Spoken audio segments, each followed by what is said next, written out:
The crystalline spires of Lumeria Prime shimmered like frozen starlight against the pale lavender sky. Deep within the central communications hub, First Speaker Varia watched in horror as another colony's distress beacon went dark. Her luminescent skin, usually a calm blue, had faded to an ashen gray, a sign of deep distress among her kind.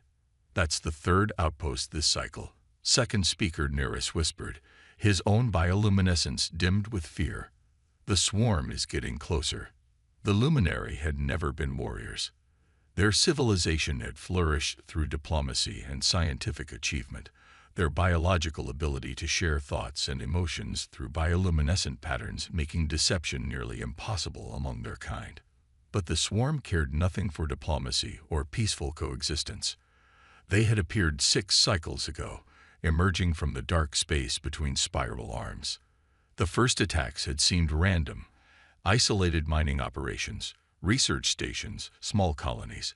But now there was a pattern. The swarm was methodically consuming everything in its path, and Lumeria Prime lay directly in their trajectory. "Show me the latest projections," Varia commanded, her voice steady despite her fears. The holographic display came to life, showing the inexorable advance of the swarm's fleet. Thousands of biomechanical ships, each one a living weapon, moving with the coordinated precision of insects. "Our defensive capabilities?" she asked, though she already knew the answer. "Minimal," Neris responded. "Our shield technology can deflect their smaller projectiles, but their capital ships." He trailed off, the particular pattern of his skin's glow conveying what words couldn't: helplessness. The luminary had never needed strong weapons.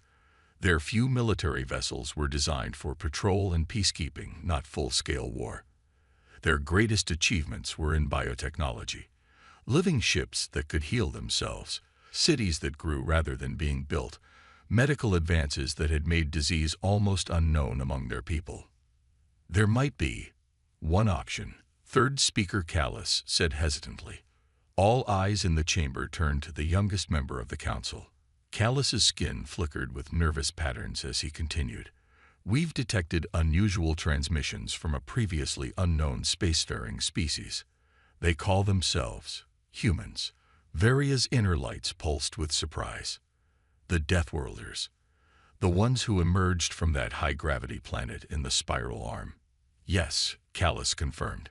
"Their civilization is young, but their technological advancement has been explosive, and they've already successfully defended their territory against several aggressive species." "Because they themselves are aggressive," Neris countered, his skin flashing warning patterns. "Have you seen the data on their homeworld?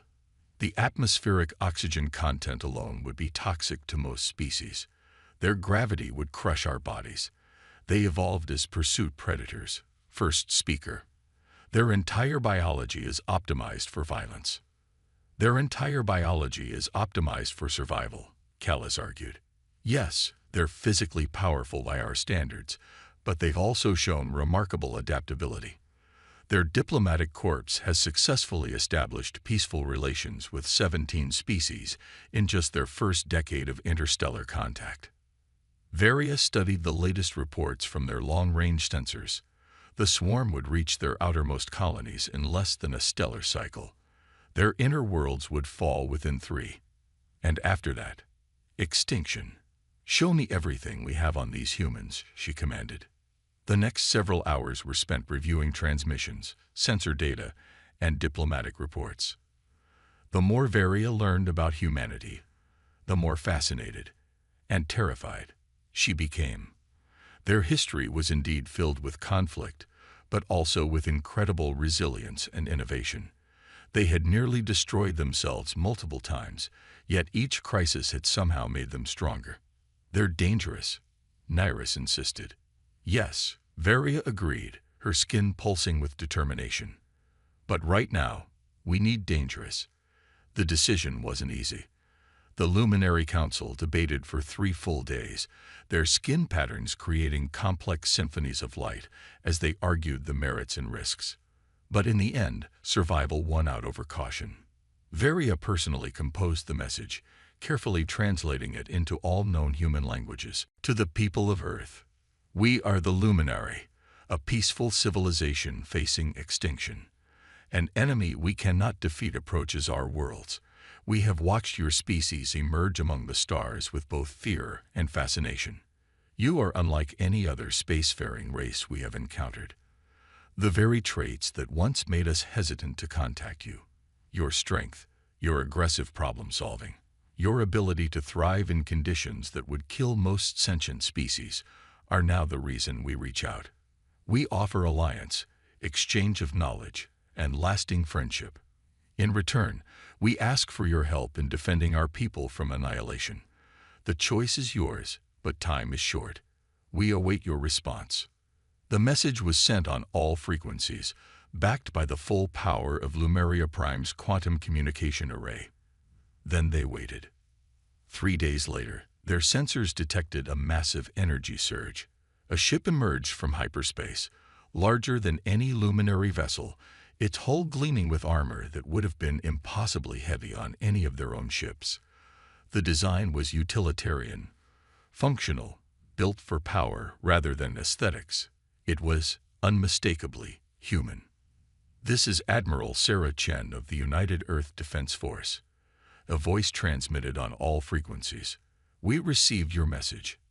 Help is coming. Varia's skin exploded in patterns of hope and relief, matched by every luminary in the command center. But as more human ships began appearing, vessels that dwarfed their own, bristling with weapons yet untested against the swarm, she wondered if they had just invited one unstoppable force to protect them from another. They were about to discover exactly what it meant to have Deathworlders for allies. The galaxy would never be the same. Admiral Sarah Chen stood at the viewport of the UEF's Hyperion, watching as her fleet took defensive positions around Lumeria Prime. 25 ships of the line, each one representing the peak of human military engineering. Below, the crystalline cities of the Luminary glittered like scattered diamonds on a lavender canvas. They really do glow, Lieutenant Commander Marcus Rodriguez remarked, studying the delegation of luminary officials being escorted to the briefing room. Bioluminescent communication. Makes you wonder what other surprises they've got. We're about to find out, Chen replied, turning away from the viewport. The swarm will reach the outer defense perimeter in 72 hours. We need to understand our allies' capabilities fast. The briefing room was a study in contrasts. The luminary delegation, led by first speaker Varia, moved with fluid grace in the ship's artificial gravity, their tall, willowy forms seeming to float rather than walk. The human officers, by comparison, moved with purposeful efficiency, their muscular build speaking to their evolution on a high-gravity world. Welcome aboard the Hyperion, Chen began, noting how the luminary skin patterns shifted in what her xenobiologists told her was a mix of awe and nervous energy. Let's start with what you know about the enemy. Varia stepped forward, her movements careful in the heavier gravity. With a gesture, she activated a holographic display showing the swarm's ships. They operate as a collective consciousness, she explained, her translator converting the complex patterns of light on her skin into speech. Each vessel is partially organic, capable of self-repair and adaptation. Our attempts at communication have been met with consumption. Rodriguez studied the tactical display, his eyes narrowing. These biological components, any particular vulnerabilities, radiation, chemical agents. We've had limited success with focused electromagnetic pulses, Nyrus offered, his skin flickering with what might have been embarrassment. But our weapons lack the power to penetrate their outer armor. Chen watched as the tactical display updated with combat data from previous encounters. The swarm's ships moved with perfect coordination, like cells in a single organism. Standard human combat doctrine would be useless against such unity of purpose. Show me your defensive capabilities, she requested. Everything you have, not just military assets. The luminary exchanged glances, their skin patterns creating a brief symphony of light. Then Varia nodded, and the display changed. It showed not weapon platforms or shield generators, but something far more interesting: living technology. Our cities, our ships, even our orbital platforms, they're all grown, not built, Callus explained, his enthusiasm evident in both his voice and his bioluminescence. They can heal, adapt, evolve to meet new challenges. Chen leaned forward, her mind racing with possibilities. Can they be modified? Enhanced with non-biological components? Theoretically, Varia responded, her patterns showing curiosity. But the energy requirements would be. We've got the power, Rodriguez interrupted, pulling up specs for the human fleet's fusion reactors. What we need is your biological interface technology, a way to make our weapons work with your systems. The next 48 hours were a blur of activity. Human engineers worked alongside luminary biotechnicians, finding ways to merge their disparate technologies. The luminaries' organic ships, designed for peace and exploration, were gradually transformed. Human-designed weapon systems were grafted onto living hulls, powered by reactors that would have been impossibly heavy for the original designs. But it wasn't just the ships that needed adaptation. The luminary had to learn to think like warriors, while the humans had to understand their allies' unique capabilities. Chen watched as her crew struggled to grasp the subtle nuances of bioluminescent communication, while the luminary tried to comprehend human concepts like tactical deception and strategic misdirection. Your people hide their thoughts, Varia observed during a rare quiet moment, even from each other. How do you maintain trust? Chen considered the question carefully. We trust through actions, not transparency. Sometimes, keeping something hidden can protect those we care about. The concept seemed to trouble Varia, her skin patterns showing complex emotions that Chen's translators couldn't quite capture. But there was no more time for philosophical discussions. The long-range sensors had detected the first wave of swarm ships entering the system. All ships, battle stations. Chen's voice echoed through the fleet. Human vessels moved into formation around their luminary counterparts, the newly integrated weapons systems humming with power. On the surface below, organic defense platforms sprouted new deadly appendages, merging luminary biotechnology with human offensive capabilities. The swarm approaches visual range, Rodriguez reported, his voice tense but controlled. Multiple vectors, showing same attack pattern as previous encounters. Chen watched as the enemy ships appeared on her tactical display. A vast swarm of biomechanical horrors, moving with that same terrifying unity of purpose. But this time, they weren't facing a peaceful species unable to defend itself. This time, they were facing humanity's finest, augmented by luminary organic technology. All ships, hold position, Chen commanded. Let them come to us. She turned to Varia, who stood beside her on the bridge, the first speaker's skin now pulsing with patterns that matched the tactical urgency of the moment, ready to show them what our species can do together. Varia's response came in both light and words. We are ready, Admiral. May your strength become our strength. As the first wave of swarm ships entered weapons range, Chen allowed herself a grim smile. The enemy was about to learn a harsh lesson about underestimating humanity's ability to adapt, to protect, to fight. And more importantly, they were about to learn what happened when humanity's strength was combined with luminary ingenuity. All ships, Chen ordered, her voice carrying the weight of two civilizations' hopes, engage at will. The battle for Lumeria Prime was about to begin.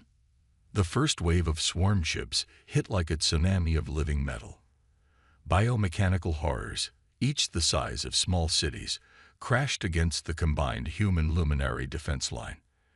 Admiral Chen watched as the carefully laid plans of both species were put to their ultimate test.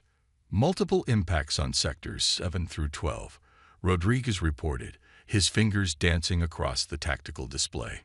Luminary bioshields are holding. Barely. Their adaptation protocols are responding faster than projected. On the main screen, Chen could see the organic defense platforms evolving in real time, their living architecture responding to the swarm's attacks. Where a blast penetrated a shield, the biological material would instantly analyze the attack pattern and adjust its molecular structure. It was fascinating to watch, but it wouldn't be enough on its own. Launch counter-offensive pattern Delta, Chen ordered. All human ships, coordinate with your luminary counterparts. Time to show them what our hybrid weapons can do. The UESS Hyperion shuddered as its main guns opened fire. The weapons themselves were human-designed, railguns accelerating projectiles to relativistic speeds, but now they were enhanced by luminary biotechnology. Each round was encased in a living shell that could adjust its trajectory mid-flight, guided by the same organic sensors that made luminary ships so adept at navigation. The effect was devastating.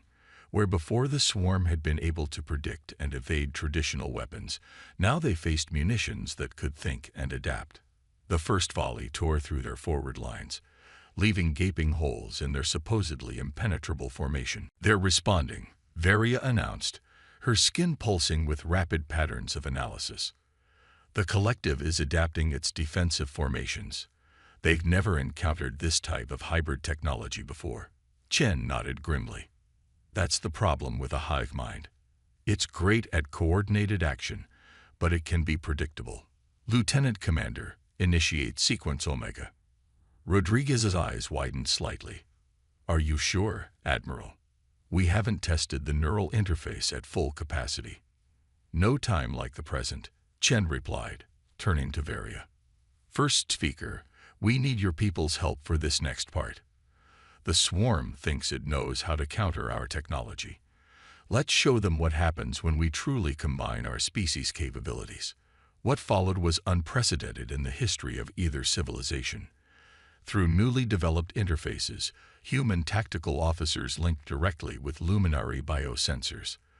The luminary's natural ability to communicate through light patterns was merged with human neural networks, creating a hybrid command and control system that operated at the speed of thought. Multiple swarm capital ships breaking through Sector 9. A sensor operator reported, his mind now partially linked with the living technology of a luminary defense platform. "They're attempting to establish a foothold for their second wave." "Not today," Chen muttered. "All ships, execute Protocol Prometheus." The human fleet moved with new precision, each vessel's actions perfectly coordinated with their luminary counterparts.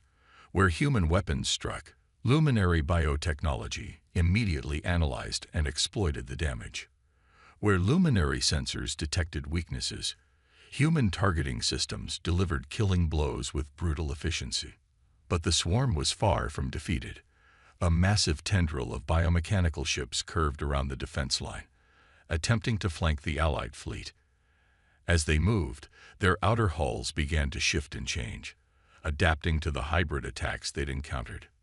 "They're learning," Varia observed, her patterns showing both concern and fascination.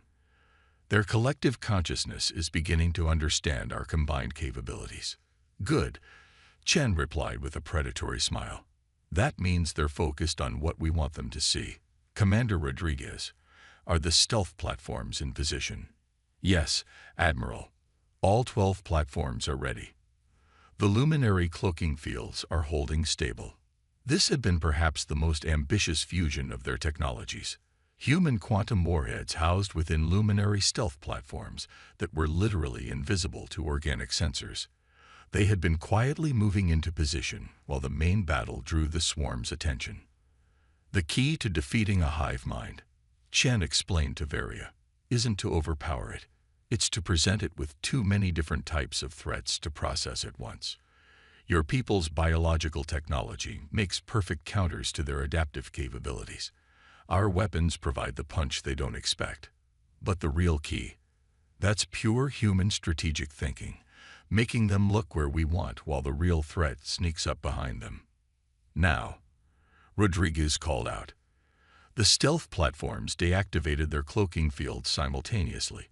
Before the swarm could react, they detonated. The quantum warheads, their effects magnified by luminary field generators, created overlapping spheres of destruction. Space itself seemed to twist and tear as the explosions rippled through the swarm fleet. The effect was catastrophic for the hive mind. With a significant portion of their consciousness suddenly destroyed, the remaining swarm ships lost their perfect coordination. Their movements became erratic, confused. Some ships crashed into each other, while others fired randomly into space. Their neural network is fragmenting, Varia reported, her skin flickering with excited patterns. The collective consciousness is breaking down. All ships press the advantage, Chen ordered. Don't let them regroup. Target their command nodes with everything we've got. The combined fleet surged forward.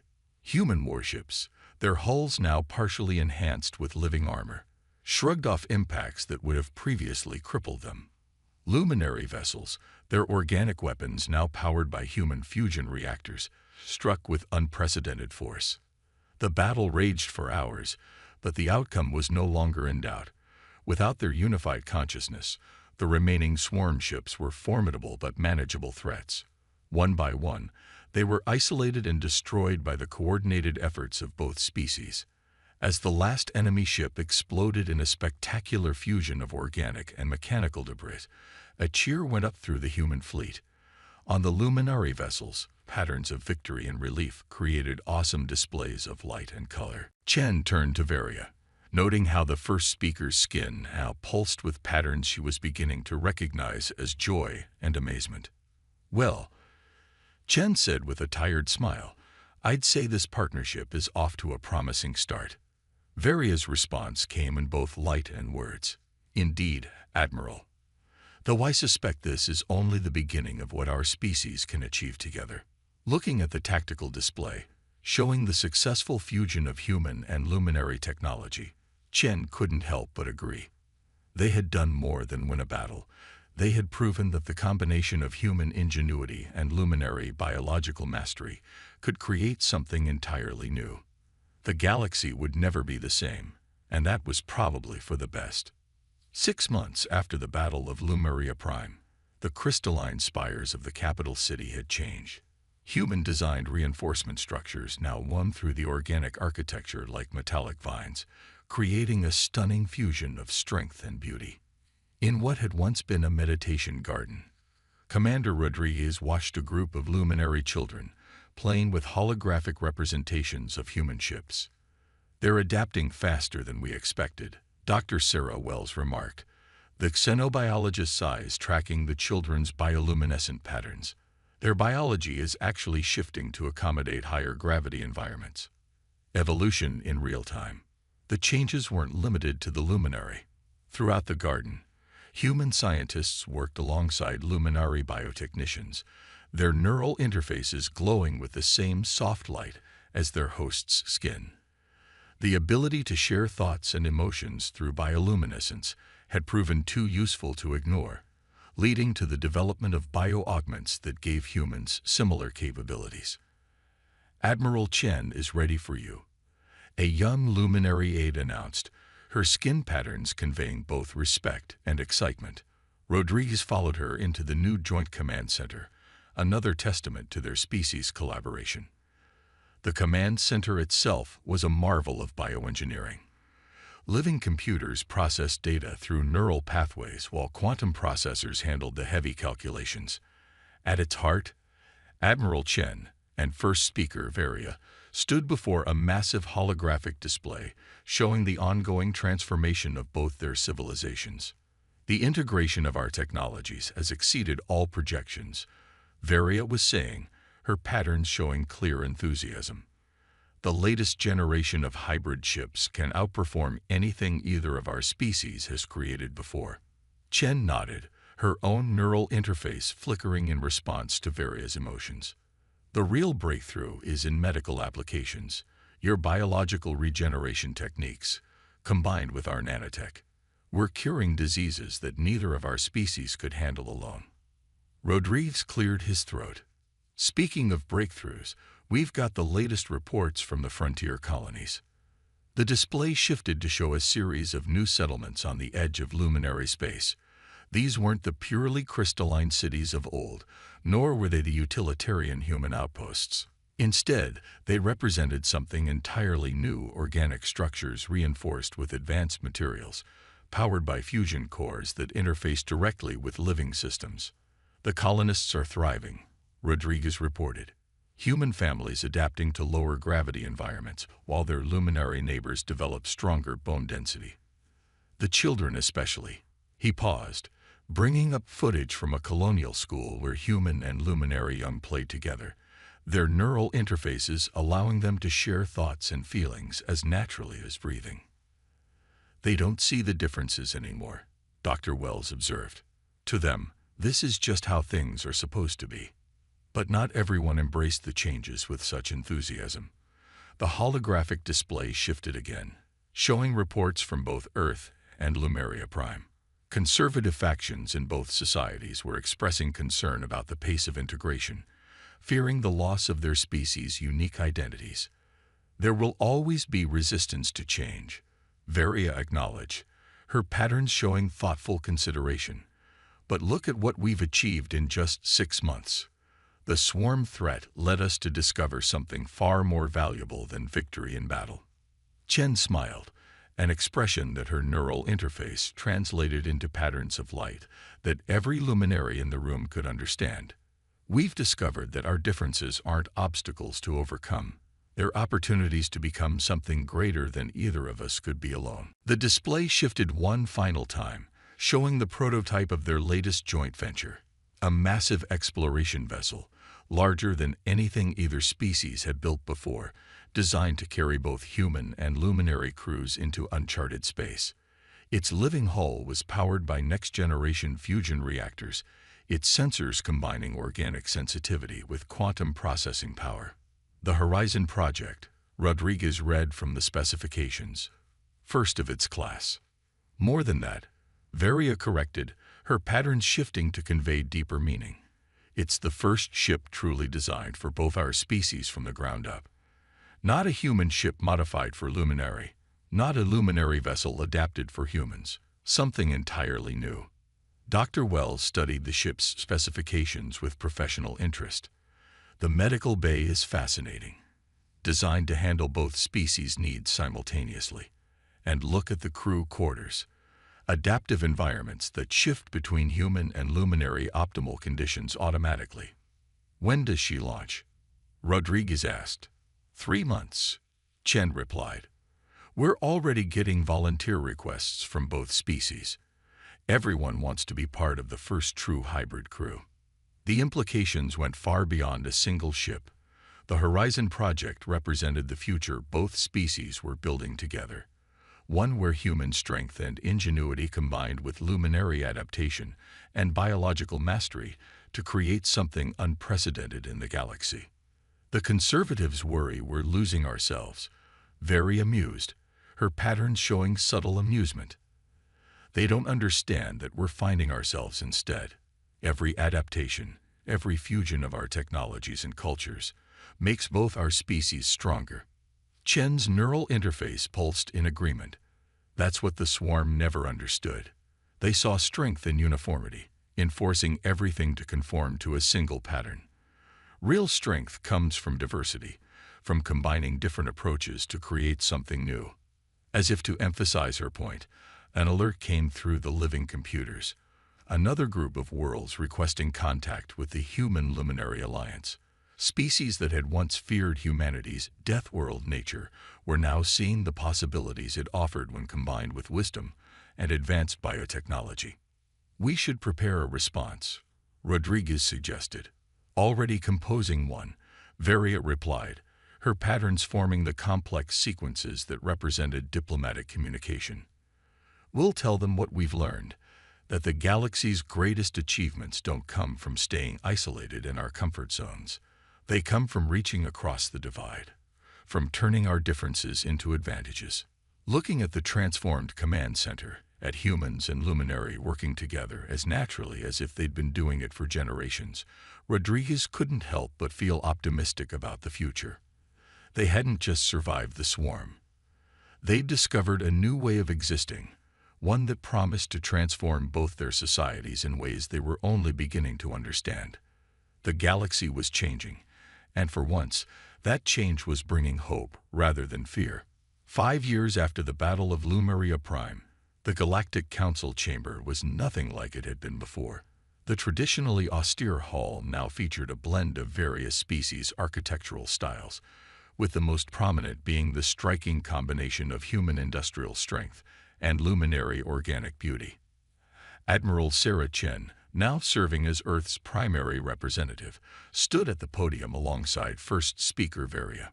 Their neural interfaces synchronized automatically, creating a subtle dance of light that reflected their shared thoughts. Before them, representatives from over 30 spacefaring civilizations watched with a mixture of awe and curiosity. The success of the Human Luminary Alliance has exceeded all expectations. Chen began, her words accompanied by bioluminescent patterns that the entire chamber could now understand. What began as a desperate partnership against the swarm has evolved into something that's transforming our entire galaxy.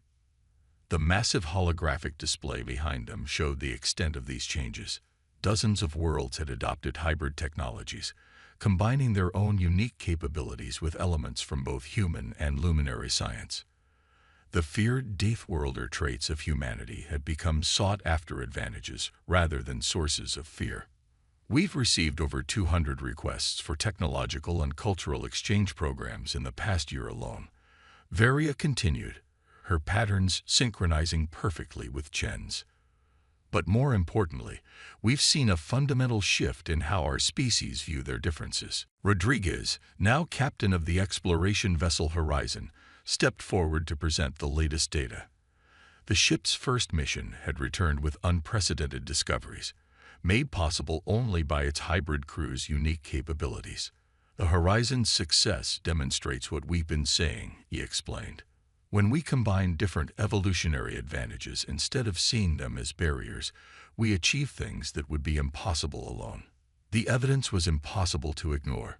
Worlds that had once been uninhabitable to most species now hosted thriving colonies, thanks to adaptive technologies that borrowed from multiple species' environmental tolerances. Medical breakthroughs were occurring at an unprecedented rate as different biological approaches merged and evolved. But perhaps the most significant change, Chen continued, has been in our thinking. The old fears about Deathworld species or primitive technologies have been replaced by a recognition that every evolutionary path offers unique advantages. The display shifted to show the newest generation of hybrid vessels. Unlike the early attempts that simply bolted different technologies together, these ships were true syntheses, organic hulls with the durability of human engineering, powered by fusion reactors that interfaced seamlessly with living systems. We're not just combining technologies, Varia added, her patterns expressing deep satisfaction. We're creating new possibilities.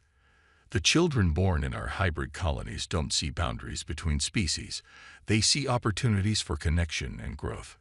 A representative from a high-gravity world similar to Earth stood up. Our people once feared to venture into the galaxy, knowing how our strength might frighten others. But your example has shown us a better way. We formally request membership in the Alliance. They weren't alone. One by one, representatives from various worlds rose to express similar intentions. Species that had once isolated themselves out of fear or prejudice were now eager to share their unique traits and technologies. The swarm believed that strength came from consuming and assimilating others, Chen reflected. They couldn't understand that true strength comes from celebrating our differences and finding ways to make them work together.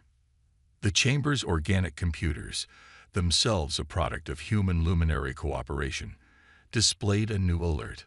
Long-range sensors had detected signals from beyond the galaxy's edge. Signs of new civilizations, new possibilities for contact and exchange. 5 years ago, Varia said, her patterns showing both pride and humility, we called out in desperation, hoping that the very traits we feared in humans would save us from extinction. We could never have imagined that it would lead to this, a complete transformation in how our species interact and grow. Chen's neural interface pulsed in agreement. The term Deathworlder has lost its meaning. We've proven that every world, every evolutionary path, offers something valuable. The only real death is isolation, refusing to reach out, to adapt, to grow together. As the chamber erupted in expressions of support, everything from human applause to bioluminescent displays, to electromagnetic pulses of agreement, Rodriguez couldn't help but smile. The Horizon was already being fitted for its next mission, its hybrid crew eager to explore further into the unknown. Ready for another adventure? Chen asked him privately through their neural link. Always, he replied, his interface displaying patterns of excitement. Though I don't think anyone can predict what we'll discover next. That's the beauty of it, Varia added, her patterns joining their private conversation. We've moved beyond simply surviving or competing. We're writing a new chapter in galactic history, one where our differences make us stronger together than we ever could have been apart. The legacy of the Deathworlders, it turned out, wasn't about strength or fear or dominance. It was about showing the galaxy that the traits that seem most frightening in others might be exactly what we need to become something greater than ourselves. As the council session ended and plans were made for further expansion and integration, one thing was clear: the galaxy had entered a new age. The barriers between species were dissolving, replaced by bridges of understanding and cooperation. And somewhere out there, new civilizations waited to be discovered, new combinations of traits and technologies waited to be explored. The future was no longer something to fear. It was something to create together, one connection at a time.